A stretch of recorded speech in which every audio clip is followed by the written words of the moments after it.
It's lecture number 46 of Advanced Database System. आज के आपके लेक्चर में हम कंकरेंसी कंट्रोल प्रोटोकॉल की टाइप पढ़ेंगे। टू फेज लॉकिंग प्रोटोकॉल, यहाँ पे इसे बोल सकते हैं 2PL लॉकिंग प्रोटोकॉल। इससे पहले हम जो पढ़ चुके हैं लास्ट लेक्चर में लॉक बेस्ड प्रोटोकॉल, ये इसकी वेरिएशन है 2 phase protocol 2PL locking protocol. इसमें आपका क्या होता है, it required lock and unlock done in 2 phases. इस 2 फेज लॉकिंग प्रोटोकॉल में आपके 2 फेजेस होते हैं। एक आपका जिसमें आपके तमाम लॉक आपके एक्वायर होते हैं, यानी आपकी कोई भी ट्रांजैक्शन आपकी लॉक करती है जितने भी रिसोर्सेज उसे चाहिए, और दूसरा फेज होता है अनलॉक, यानी आपकी ट्रांजैक्शन जो भी रिसोर्सेज उसने लॉक किए थे उन्हें अनलॉक करने का line by line process start करती है। अब 2 फेजेस हैं, उनकी टेक्निकल टर्म्स आपकी क्या है, growing phase and shrinking phase. ठीक है, so first phase is growing phase of 2PL। Transaction में ऑब्टेन लॉक्स। इस फेज में जो ग्रोइंग फेज है आपकी, इसमें आपकी जो ट्रांजैक्शन है वो अपने तमाम जो जितने भी उसे रिसोर्सेज या डाटा आइटम्स जितने भी उस ट्रांजैक्शन को चाहिए वो उन पे लॉक एक्वायर कर लेगी। अपनी ट्रांजैक्शन बिगिन होने से पहले ही तमाम जितने भी रिसोर्सेज हैं उन पे लॉक एक्वायर कर लेगी।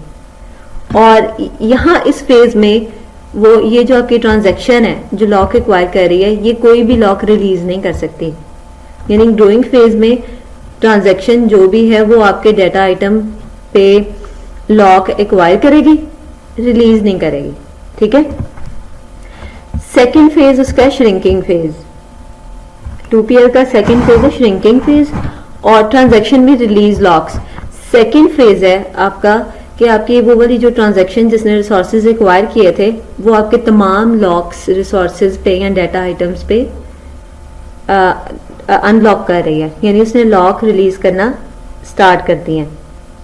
अब इस फेज में श्रिंकिंग फेज में आपका क्या होगा, ट्रांजैक्शन में नॉट ऑब्टेन्ड न्यू लॉक्स, कि जो आपकी ट्रांजैक्शन है जैसे ही वो रिलीज करना स्टार्ट होती है लॉक्स, वो नया लॉक कोई नहीं एक्वायर कर सकती। यानी श्रिंकिंग फेज में कोई नया लॉक नहीं एक्वायर कर सकती ट्रांजैक्शन, और ग्रोइंग फेज में वो कोई लॉक रिलीज नहीं कर सकती, सिर्फ एक्वायर कर सकती। अच्छा, अब आपके जो डेटाबेस मैनेजमेंट सिस्टम है उसको कैसे पता चलेगा कि आपकी ट्रांजैक्शन का ग्रोइंग फेज और श्रिंकिंग फेज कब स्टार्ट हो रहा है? तो उसके लिए 2PL में एक लॉक पॉइंट होता है, लॉक पॉइंट्स होते हैं। लॉक पॉइंट आपका क्या है, the point where a transaction acquired final lock.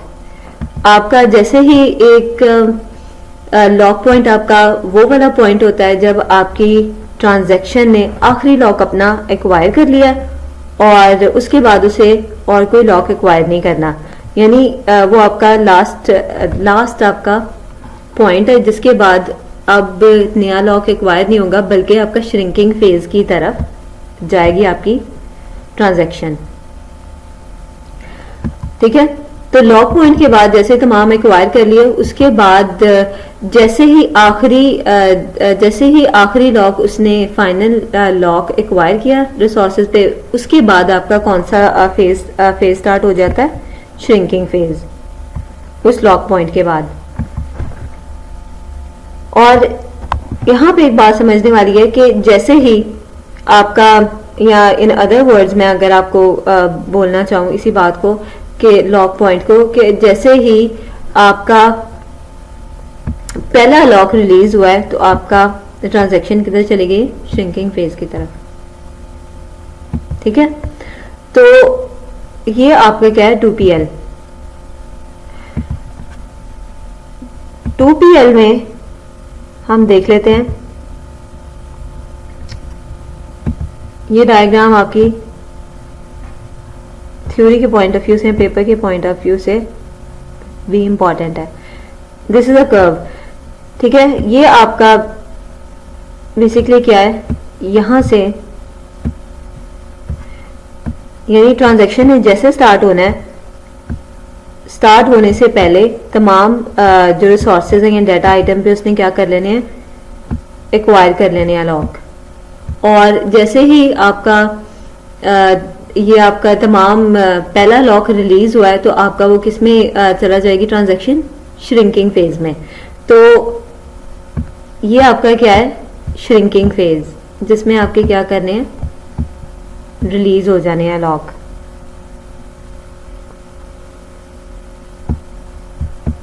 Release होना स्टार्ट हो जाएंगे लॉक। और इसके दरमियान में ये जितना भी है, ये जितना भी टाइम ड्यूरेशन है ये ट्रांजैक्शन T1 का है, जिसमें आपके लॉक क्या हो गए, वो लॉक आपकी ग्रोइंग या श्रिंकिंग फेज में सॉरी आपकी जो ट्रांजैक्शन है उसने लॉक एक्वायर किया होगा, यानी यहाँ पे आपके लॉक्ड है ट्रांजैक्शन प्रोसेस में। यानी जैसे ही ट्रांजैक्शन ने अपने तमाम काम खत्म कर लिया है, ठीक है, और उसके बाद उसने क्या कर देना है, लॉक रिलीज करना शुरू हो जाने हैं। आफ्टर कंप्लीशन द ट्रांजैक्शन आपके रिलीज करने का फेज स्टार्ट हो जाएगा, that is your shrinking phase. अब इस फेज में ये जो एक्वायर फेज है इसमें आपका सिर्फ एक्वायर हो सकता है, इसमें ये रिलीज नहीं कर सकती लॉक। और जो आपका रिलीज फेज है यानी श्रिंकिंग फेज है, उसमें आपका कोई नया लॉक ये वाली ट्रांजैक्शन जो T1 है ये एक्वायर नहीं कर सकती, सिर्फ रिलीज कर सकती। अब जो आपकी 2 फेज लॉकिंग प्रोटोकॉल है ये आपकी सीरियलाइजेबिलिटी को इंश्योर करता है। यानी सीरियलाइजेबिलिटी क्या होती है कि आपकी 2 ट्रांजैक्शन जो है वो रिसोर्सेज यूज कर रही हैं और उनमें कोई भी कन्फ्लिक्शन नहीं आ रही है, मतलब रीड राइट की कन्फ्लिक्शन नहीं आ रही। यानी ट्रांजैक्शन 1 कंप्लीट हुई, उसके बाद ट्रांजैक्शन 2 ने वो रिसोर्सेज यूज करना स्टार्ट किया। सो this is serialisability. So 2PL ensure the serialisability in your database management system. ये आपका कंकरेंसी कंट्रोल के लिए बहुत इंपॉर्टेंट है। और देयर आर डिफरेंट वेरिएशन और different types of 2 phase locking protocol. इसकी डिफरेंट टाइप्स हैं। सबसे पहले आपकी क्या है, स्ट्रिक्ट 2 फेज लॉकिंग प्रोटोकॉल, और सेकेंड टाइप इसकी क्या है, rigorous 2 phase locking protocol. Strict 2 phase locking protocol में आपका क्या होता है, transaction must hold all its exclusive locks till it commit और अबॉर्ट्स। यानी स्ट्रिक्ट 2 फेज लॉकिंग प्रोटोकॉल में आपका ये होता है कि ट्रांजैक्शन ने सबसे पहले तो वैसे ही वर्क करना है जिस तरह आपकी 2PL लॉकिंग प्रोटोकॉल वर्क कर रहा है। सबसे पहले ट्रांजैक्शन ने बिफोर स्टार्टिंग अपने तमाम लॉक एक्वायर कर लेने हैं। जैसे उसके पास एक्वायर हो गए, उसके बाद उसने लॉक रिलीज कब करना स्टार्ट करने हैं, जब आपकी स्टेटमेंट क्या होगी, कमिट होगी। जैसे ही स्टेटमेंट कमिट हुई, आपके स्ट्रिक्ट 2 फेज लॉकिंग प्रोटोकॉल में अगर आपकी ट्रांजैक्शन हुई तो उसने अपने तमाम जो लॉक्स हैं वो रिलीज करना स्टार्ट कर देने हैं। ठीक है, यानी इन स्ट्रिक्ट 2PL आपके लॉक कब रिलीज होंगे, सबसे पहले एक आपकी जो ट्रांजैक्शन है, फॉर एग्जांपल ट्रांजैक्शन 2, इसने सबसे पहले आपके इस फेज में एक्वायर कर लिया लॉक। ठीक है, एक्वायर कर लिए और यहाँ पे आपके तमाम रिसोर्सेज लॉक हैं। अब उसने रिलीज कब करना स्टार्ट करनी है लॉक, जब आपका ट्रांजैक्शन कमिट हो जाए। जैसे ही कमिट आई या अबॉर्ट, तो आपके जो रिलीज हो जाएंगे लॉक, सारे रिलीज होना स्टार्ट होने जाएंगे। यानी वो आपकी ट्रांजैक्शन क्या है, वो आपकी श्रिंकिंग फेज में चली जाएगी। So this is your acquiring phase and this is your shrinking phase of strict 2PL। और सिर्फ आपके जो क्या है वो here transaction must hold all its exclusive locks till its commit aborts. अब जो आपका स्ट्रिक्ट 2PL है, इसमें सिर्फ आपके जो एक्सक्लूसिव लॉक लगे होंगे, यानी रीड एक्सक्लूसिव या राइट एक्सक्लूसिव, रीड या राइट एक्सक्लूसिव, वही आपके क्या होंगे, मेंटेन होंगे। शेयर्ड लॉक आपके यहाँ पे रिलीज तब तक रिलीज हो जाएंगे, पहले ही रिलीज हो जाएंगे according to that compatibility table जो हम लॉक बेस्ड प्रोटोकॉल में पढ़ा है, ठीक है। लेकिन जो एक्सक्लूसिव लॉक है वो आपके आफ्टर द कमिट ही रिलीज होंगे, सिर्फ exclusive lock, not shared lock, ठीक है। तो shared lock according to the compatibility matrix work करेंगे जो हम पहले पढ़ के आए हैं लॉक बेस्ड प्रोटोकॉल में, ठीक है। और लेकिन जो एक्सक्लूसिव लॉक है इन स्ट्रिक्ट 2PL वो आपके कब रिलीज होना स्टार्ट हो जाएंगे, जैसे ही ट्रांजैक्शन एंड हुई है, यानी वो आपके कमिट की कमांड आपकी जारी हो गई है या अबॉर्ट हुई है, तो तमाम एक्सक्लूसिव लॉक के वो आपके एक्सक्लूसिव रीड लॉक और राइट लॉक आपके रिलीज करना शुरू हो जाएगी। सेकेंड आपका क्या है, rigorous 2 phase locking.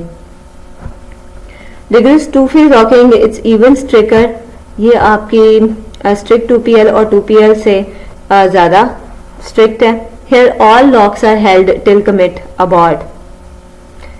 In this protocol transaction can be serialized in order in which they commit. अच्छा, अब जो रिगरस 2 फेज लॉकिंग प्रोटोकॉल है उसमें क्या होगा, उसमें ना सिर्फ एक्सक्लूसिव लॉक बल्कि आपके जो शेयर्ड लॉक है ना, शेयर्ड रीड लॉक, ठीक है, तो वो भी आपके कब रिलीज होंगे, जब आपकी जो ट्रांजैक्शन है वो आपकी कमिट एग्जीक्यूट करती है। सो स्ट्रिक्ट 2PL और रिगरस 2PL में यही डिफरेंस है कि स्ट्रिक्ट 2 फेज लॉकिंग में आपका क्या होगा कि सिर्फ एक्सक्लूसिव लॉक, जैसे ही श्रिंकिंग फेज में जाएगी तो सिर्फ एक्सक्लूसिव लॉक आपके आफ्टर कमिट रिलीज होना शुरू हो जाएंगे, ठीक है। और रिगरस 2 फेज लॉकिंग प्रोटोकॉल में आपका क्या होगा कि आपके शेयर्ड और एक्सक्लूसिव लॉक दोनों आपके तब तक होल्ड रहेंगे एक डाटा आइटम पे जब तक आपका कमिट की कमांड इशू नहीं हो जाती। कमिट के बाद आपकी ये जो ट्रांजैक्शन T1 है ये किस पे चली जाएगी, ये आपकी श्रिंकिंग फेज में चली जाएगी, यानी अपने लॉक रिलीज करना शुरू कर देगी। और अब इस श्रिंकिंग फेज में अगर ट्रांजैक्शन T1 चाहती है कि वो नया लॉक एक्वायर कर ले, तो it's not possible. New lock shrinking phase में आप एक्वायर नहीं कर सकते। और भी एक इसकी इंपॉर्टेंट पॉइंट्स हैं कि आपके जो स्ट्रिक्ट 2PL है it does not have a cascading abort as 2PL does. 2PL में आपका जो कैस्केडिंग रोल बैक है वो पॉसिबल है, लेकिन स्ट्रिक्ट 2PL में आपकी कैस्केडिंग रोल बैक पॉसिबल नहीं है। कैस्केडिंग रोल बैक क्या होते हैं आपके, कैस्केडिंग रोल बैक आपका होता है कि फॉर एग्जांपल ट्रांजैक्शन 2 ट्रांजैक्शन 1 का रिसोर्स यूज कर रही थी और जैसे ही ट्रांजैक्शन 1 किसी फेलियर की वजह से अबॉर्ट हुई है और रोल बैक हुई है, तो ट्रांजैक्शन 2 भी उसके साथ रोल बैक होगी, ठीक है। यानी chain of sequence of roll back होंगे कि ट्रांजैक्शन 2 को भी रोल बैक होना पड़ेगा क्योंकि उसने रिसोर्स यूज किया ट्रांजैक्शन 1 का, so that is cascading roll back. लेकिन स्ट्रिक्ट 2PL में आपका कैस्केडिंग रोल बैक क्यों नहीं होगा, बिकॉज स्ट्रिक्ट 2PL में आपकी जो ट्रांजैक्शन है वो क्या कर रही है, उन्होंने आपके रिसोर्सेज को लॉक किया हुआ है, ठीक है, उन्होंने आपके, और तब तक आपका ट्रांजैक्शन 1 आपका लॉक श्रिंकिंग फेज में नहीं जाएगी जब तक उसका कमिट प्रेस ना हो जाए, यानी वो ट्रांजैक्शन एंड ना हो जाए। कमिट पे आपकी ट्रांजैक्शन एंड हो जाती है। सो दैट इंश्योर कि जब ट्रांजैक्शन 1 इन प्रोसेस है तो कोई भी दूसरी ट्रांजैक्शन 2 जो अगर आई है जिसने उसका सेम रिसोर्स यूज करना है जो कि ट्रांजैक्शन 1 यूज कर रही है, वो आपका पॉसिबल ही नहीं है जब तक वो ट्रांजैक्शन 1 श्रिंकिंग फेज में नहीं चली जाती, लॉक रिलीज नहीं कर सकती। सो इस वजह से कैस्केडिंग जो रोल बैक है वो पॉसिबल नहीं है। लेकिन और रिगरस 2 फेज में भी आपका कैस्केडिंग रोल बैक पॉसिबल नहीं है, बिकॉज उसमें भी आपका यही होता है कि तमाम जितने भी शेयर्ड और एक्सक्लूसिव लॉक हैं वो आफ्टर कमिट यानी ट्रांजैक्शन के कंप्लीट होने के बाद ही वो अपने रिसोर्सेज फ्री करती है डाटा आइटम के, उससे पहले नहीं करती। इसी एक एग्जांपल देख लेते हैं हम, जो आपका 2PL प्रोटोकॉल है। फॉर एग्जाम्पल एक ट्रांजैक्शन है T1, इसको थोड़ा बड़ा कर लें, एक ट्रांजैक्शन है T1। अब इसने जितने मर्जी लॉक एक्वायर कर लेने हैं in its growing phase. For example transaction 1 है, उसको रिसोर्स चाहिए ए पे, उसने एक्सक्लूसिव लॉक कर दिया है ए को, A is a data item and this is X denote exclusive lock, और मे बी वो शेयर्ड लॉक ले ले, मे बी बी पे लॉक ले ले, ठीक है, और कुछ रीड राइट्स करवा ले, रीड ए, रीड बी, ठीक है। ये तमाम जो उसका फेज होगा, या ये क्या होगा उसका ग्रोइंग फेज। आपकी ट्रांजैक्शन 1 है, वो ग्रोइंग फेज है। अब इसमें वो आपका अनलॉक नहीं कर सकते रिसोर्सेज, यानी श्रिंकिंग फेज में नहीं जा सकते, यानी वो ये कमांड नहीं कर सकती unlock be because it's growing phase. जैसे ही उसने पहला रिसोर्स उसने अनलॉक किया, अनलॉक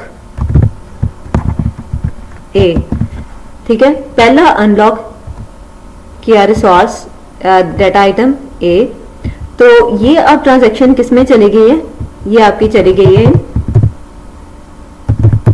श्रिंकिंग फेज। उसके बाद आपका क्या हो जाएगा, अनलॉक स्टार्ट हो जाएगी, जितने भी उसके पास रिसोर्सेज हैं वो अनलॉक करना शुरू हो जाएगी। इस अनलॉक फेज से पहले इसका क्या था, ग्रोइंग फेज थे, कि इसमें आपकी ट्रांजैक्शन T1 है वो जितने मर्जी लॉक एक्वायर कर सकती है, जितने वो चाहती है, और जितनी मर्जी डाटा आइटम पे। लेकिन पहला अगर अनलॉक उसने कर दिया रिसोर्स, उसके बाद आपका क्या है, यहां से श्रिंकिंग फेज स्टार्ट हो जाता है। अब इसमें आपका इस श्रिंकिंग फेज के अंदर अनलॉक ए करने के बाद आपका वो कोई नया लॉक एक्वायर नहीं कर सकती। मतलब क्या इसका, वो ये नहीं कर सकती, वो दोबारा श्रिंकिंग फेज में इस तरह नहीं कर सकती, वो एक्सक्लूसिव लॉक या शेयर्ड लॉक कोई भी एक्वायर नहीं कर सकती ऑन एनी डाटा आइटम, ये नहीं कर सकती। This is wrong, completely wrong, ठीक है।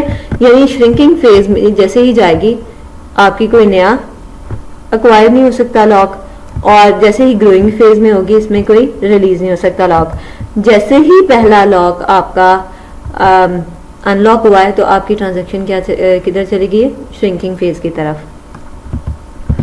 अब ये सीरियलाइजेबिलिटी किस तरह इंश्योर करता है, मैंने अभी आपको बताया कि the 2PL ensure serialisability. Serialisability इस तरह इंश्योर करता है, फॉर एग्जांपल ट्रांजैक्शन 1 है और एक नई ट्रांजैक्शन आई है T2। ट्रांजैक्शन 1 ने एक्सक्लूसिव लॉक एक्वायर कर लिया ए पे, और उसके बाद उसने क्या किया, रीड किया ए की वैल्यू। मीनवाइल ट्रांजैक्शन T2 आती है और वो एक्सक्लूसिव लॉक एक्वायर करना चाह रही है ए पे, लेकिन ट्रांजैक्शन 1 तो अभी अपनी ग्रोइंग फेज में है। दैट मीन अगर कोई ग्रोइंग फेज में ट्रांजैक्शन है तो वो अपने लॉक रिलीज नहीं कर सकती, और ए पे उसने लॉक किया हुआ पहले एक्सक्लूसिव। दैट मीन ट्रांजैक्शन 2 आपका ट्रांजैक्शन 1 का जो लॉक रिसोर्स हुआ हुआ ए, उसको वो यूज नहीं कर सकती। That is mean by serializability, कि जो अगर दूसरी ट्रांजैक्शन आती है it have to wait until that resource is free from the transaction that is using it. यानी ट्रांजैक्शन 1 के बाद transaction 2 in a serial manner execute होगी, ठीक है। तो अब क्योंकि ये ट्रांजैक्शन 1 ग्रोइंग फेज में है तो ट्रांजैक्शन 2 को वेट करना पड़ेगा, वो एक्वायर नहीं कर सकती। जैसे ही आपकी ट्रांजैक्शन 1 है वो किसके आ जाएगी उसके बाद में भी उसने ट्रांजैक्शन 1 ने एक और एक्सक्लूसिव लॉक लिया बी पे मे बी, और राइट किया बी को, और उसके बाद उसने अनलॉक किया ए को। Unlock A, you stand for unlock, ठीक है, पूरा लिख देते हैं, अनलॉक ए। अब जैसे ही अनलॉक किया तो ये आपकी ट्रांजैक्शन किस में चली गई है, श्रिंकिंग फेज में, यानी अपने तमाम रिसोर्सेज को वो अनलॉक करना स्टार्ट कर दिया, यानी ट्रांजैक्शन कमिट हो गई है। तो अब आपकी जो ट्रांजैक्शन 2 है वो आपकी एक्वायर कर पाएगी लॉक। जैसे ही अनलॉक हुआ, ये ट्रांजैक्शन T1 ने अपनी श्रिंकिंग फेज में आई, transaction 2 can acquire its lock, it's logical, ठीक है, कि अब वो कर सकती है और अब ट्रांजैक्शन 2 की ग्रोइंग फेज स्टार्ट हो जाएगी। तो इस तरह आपकी सिलाइजिबिलिटी इंश्योर होगी कि second transaction will wait for first transaction to free its resources and then transaction 2 will be executed। अब वो आपकी रीड और राइट की कंफ्लिक्ट नहीं आएगी जो हमने बैंकिंग वाले में देखा था कि दो ट्रांजैक्शन 1 ट्रांजैक्शन 2 को अगर सेम टाइम पे रीड और राइट कर रही हैं तो माइनस प्लस के वो आपकी रॉन्ग रिजल्ट आता है। So that was a concurrency issue, तो यहाँ पे नहीं आएगी। लेकिन सिलाइजिबिलिटी तो आपकी इंश्योर करती है, लेकिन strict 2PL and rigorous 2PL में आपका डेडलॉक की पॉसिबिलिटीज है, डेडलॉक की पॉसिबिलिटी है इनमें। एक और एग्जांपल देखते हैं। इसमें सपोज ट्रांजैक्शन नंबर T1 है और ट्रांजैक्शन नंबर T2 है। सबसे पहले ट्रांजैक्शन नंबर T1 ने एक्वायर किया लॉक, शेयर्ड लॉक किया A पे। उसके बाद एक ट्रांजैक्शन नंबर 2 आई है जिसने एक्सक्लूसिव लॉक आपका यहाँ पे एक्वायर करने की कोशिश की A पे। तो अब ये देखें यहाँ से T1 का क्या हो चुका है, ग्रोइंग फेज स्टार्ट हो चुका है। जैसे इसने पहला लॉक एक्वायर किया, this is it's growing phase, ये इसका ग्रोइंग फेज स्टार्ट हो गया यहाँ से। लेकिन अब देखें T2 अपना ग्रोइंग फेज स्टार्ट कर सकती है एट एनी पॉइंट। एक ट्रांजैक्शन T2 आई है सिस्टम में डेटाबेस के पास, लेकिन अब देखें लॉक कंपैटिबिलिटी मैट्रिक्स जो हमने पढ़ा था कि जो हमने लॉग बेस्ड प्रोटोकॉल में पढ़ा था वो यहाँ पे भी है। अब ये देखिएगा कि ये एक्सक्लूसिव लॉक किस पे ले रही है, A पे, जो कि पहले ही डाटा आइटम एक ने शेयर्ड लॉक एक्वायर किया हुआ है ट्रांजैक्शन नंबर 1 ने। तो ये वाला पॉसिबल सिनेरियो नहीं है। अब ये ट्रांजैक्शन नंबर T2 क्या है, ये अपने ग्रोइंग फेज में नहीं जा सकती, ये वेट करेगी जब तक आपकी ट्रांजैक्शन नंबर T1 जो है वो आपका अनलॉक नहीं कर देती, यानी श्रिंकिंग फेज में नहीं चली जाती। इस तरह ये सिलाइजिबिलिटी आपकी करती है कि कौन सी ट्रांजैक्शन पहले एग्जीक्यूट होगी। अच्छा, अब सपोज यहाँ पे मैं यहाँ पे चेंज कर देती हूँ, ये शेयर्ड लॉक है। अब पॉसिबिलिटी है क्योंकि शेयर्ड पे शेयर्ड पॉसिबल है। अब जैसे ही T1 ट्रांजैक्शन आई है, उसने डाटा आइटम नंबर A पे शेयर लॉक ले लिया। अब ये इसका ग्रोइंग फेज स्टार्ट हो गया, यानी इसने अब इस ट्रांजैक्शन ने ग्रोइंग सारे लॉक एक्वायर कर लेने हैं जितने भी इसको चाहिए। उसके बाद ट्रांजैक्शन नंबर T2 आई है। मीनवाइल यही कंकरेंट एग्जीक्यूशन होती है ना, तो लॉक एस उसने डाटा आइटम नंबर जो A है, A पे शेयर्ड लॉक एक्वायर करना है। तो कंपैटिबिलिटी मैट्रिक्स के मुताबिक शेयर्ड पॉसिबल है कि अगर एक डाटा आइटम पे शेयर्ड ऑलरेडी लॉक है तो दूसरी ट्रांजैक्शन उसे एक्वायर कर सकती है। तो अब ट्रांजैक्शन 2 का भी ग्रोइंग मोड स्टार्ट हो गया, ये भी डाटा आइटम को लॉक कर सकती है, इसका भी यहाँ से ग्रोइंग फेज स्टार्ट हो गया। अब उसके बाद ट्रांजैक्शन नंबर 1 ने लॉक किया, एक्सक्लूसिव लॉक करवाया है, X stand for exclusive lock करवाया B को, डाटा आइटम B को। और उसके बाद इसने क्या किया, T1 ट्रांजैक्शन 1 ने अनलॉक कर दिया A में। जैसे ही उसने पहला अपना डाटा आइटम अनलॉक किया है, तो अब अकॉर्डिंग टू द स्केड्यूलर या according to the lock protocol 2PL protocol, ये किस में चली गई, अपनी श्रिंकिंग फेज में चली गई है। अभी श्रिंकिंग फेज में यहाँ से यहाँ तक चली गई है। अब इसने अनलॉक ही करना है तमाम डाटा आइटम को जो इसने एक्वायर किया है। पहले अनलॉक किया आइटम A को, उसके बाद किया अनलॉक B को। अब श्रिंकिंग फेज में वो नया लॉक एक्वायर नहीं कर सकती। अब उसके बाद T2 है, उसने क्या किया, उसने डाटा आइटम नंबर D है उसको लॉक एक्सक्लूसिव लॉक एक्वायर किया।